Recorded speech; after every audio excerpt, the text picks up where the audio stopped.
Assalamualaikum warahmatullahi wabarakatuh. Selamat siang semuanya, selamat siang Bu Sri. Perkenalkan kami dari kelompok 1. Untuk anggotanya ada Devi Saskia, Roswin Giovanka, M. Bagas Revaldi, Muhammad Ilham Al-Karim, Muhammad Ramadan Zainal, dan Dika Kamelia. Hari ini kita akan presentasi mengenai penerapan statistika pada kasus Omikron bulan Februari di DKI Jakarta. Untuk yang pertama, latar belakang bisa dibacakan oleh Lovlin. Baik, pertama ada latar belakangnya, yaitu di awal tahun 2020, dunia digemparkan dengan merebaknya virus baru, yaitu coronavirus jenis baru atau SARS-CoV-2, dan penyakitnya disebut coronavirus disease atau COVID-19. Diketahui bahwa asal mula virus ini berawal dari Wuhan, Tiongkok, ditemukan pada akhir Desember tahun 2019. Sampai saat ini sudah dipastikan terdapat ratusan negara yang telah terjangkit virus ini. Coronavirus disease atau yang disingkat COVID-19 telah dinyatakan oleh WHO sebagai pandemik, dan pemerintah Indonesia berdasarkan keputusan Presiden nomor 11 tahun 2020 tentang penetapan kedaruratan kesehatan masyarakat coronavirus disease 2019 telah menyatakan COVID-19 sebagai kedaruratan kesehatan masyarakat yang wajib dilakukan upaya penanggulangan. WHO memberi nama virus baru tersebut Severe Acute Respiratory Syndrome atau SARS-CoV-2, dan nama penyakitnya sebagai penyakitnya disebut COVID-19. Pada mulanya transmisi virus ini belum dapat ditentukan apakah dapat melalui antara manusia-manusia. Jumlah kasus tersebut bertambah seiring dengan berjalannya waktu. Akhirnya dikonfirmasi bahwa transmisi pneumonia ini dapat menular dari manusia ke manusia. Yang dikutip dari Relman tahun 2020, sampai saat ini, virus ini dengan cepat menyebar masih misterius dan berbagai penelitian masih berlanjut. Statistika merupakan ilmu yang berkaitan dengan data. Statistik adalah data itu sendiri, informasinya, atau hasil penerapan algoritma statistika pada suatu data tersebut. Dari kumpulan data, statistika dapat digunakan untuk menyimpulkan atau mendeskripsikan data. Inilah yang dinamakan statistika deskriptif. Statistika juga telah banyak diterapkan dalam berbagai disiplin ilmu, baik itu ilmu-ilmu alam, misalnya astronomi dan biologi, maupun ilmu-ilmu sosial, termasuk sosiologi dan psikologi, maupun di bidang bisnis, mengenai produk dan lain-lain, ekonomi dan industri. Untuk selanjutnya, perumusan masalah akan dibacakan oleh Rumusan masalah. Yang pertama, bagaimana grafik kenaikan orang yang terpapar COVID-19 dalam waktu 1 minggu terakhir. Kedua, berapa rata-rata orang yang terpapar COVID-19 dalam waktu 1 minggu terakhir. Ketiga, berapa jumlah tertinggi harian orang yang terpapar COVID-19 dalam waktu 1 minggu terakhir.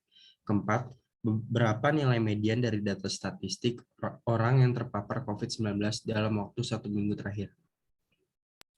Selanjutnya, untuk tujuan akan dibacakan oleh Caca. Oke, jadi untuk tujuannya yang pertama untuk mengidentifikasi manfaat dari statistika, kemudian yang kedua memahami cara mengubah grafik menjadi data, yang ketiga memahami cara menghitung mean, median, dan modus, dan yang terakhir untuk menganalisis bagaimana penerapan dari statistika dalam kasus harian COVID-19 pada minggu pertama bulan Februari.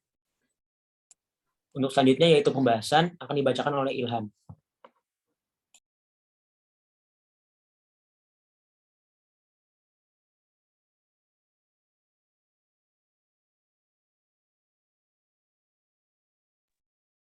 Selanjutnya saya akan membacakan pembahasan. Untuk pembahasannya itu pertama kita dapat lihat grafik pada yang tertera di sini. Selanjutnya itu kita menghitung rata-rata jumlah kasus harian pada minggu pertama di bulan Februari.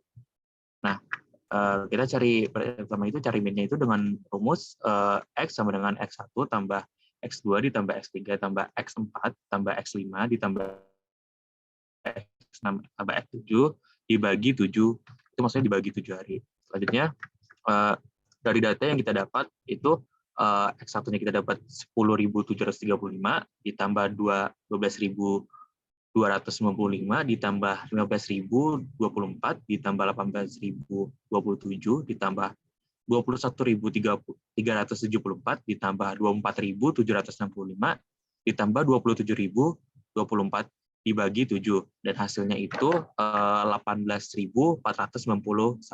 Jadi rata-rata untuk 7 hari pertama pada bulan Februari itu total kasusnya adalah 18.491. Nah, untuk median atau nilai tengahnya itu dari datanya kita yaitu pada tanggal 4 Februari sebanyak 18.225 207 orang. Nah, untuk yang terakhir, nilai modus atau nilai terbanyak terdapat pada tanggal 7 Februari, yaitu banyak orang yang terdampak COVID itu 27.024 orang. Yang keempat, peningkatan terbesar jumlah orang yang terdampak COVID terdapat pada tanggal 5 Februari, yaitu terjadi peningkatan sebanyak 3.391 orang. Untuk selanjutnya yaitu kesimpulan. Ilmu matematika, khususnya statistika, ternyata punya peran untuk menanggulangi pandemi virus corona atau COVID-19. Ilmu statistika bisa digunakan untuk memprediksi pertambahan kasus COVID-19. Selain itu, juga bisa memunculkan angka-angka prediksi penambahan kasus COVID-19 di Indonesia. Baik itu penambahan dari sisi kasus aktif maupun kasus baru. Statistika mempunyai peran yang sangat penting dalam pemerintahan.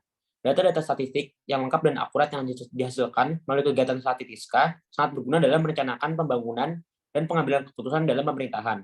Pelaksanaan kegiatan statistika melibatkan seluruh instansi atau lembaga pemerintah sesuai dengan bidang tugasnya masing-masing.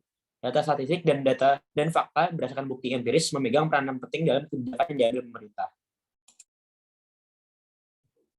Di masa pandemi COVID-19 sekarang ini, penerapan statistika dan pemerintahan juga mengalami penyesuaian sejalan dengan perkembangan virus itu sendiri.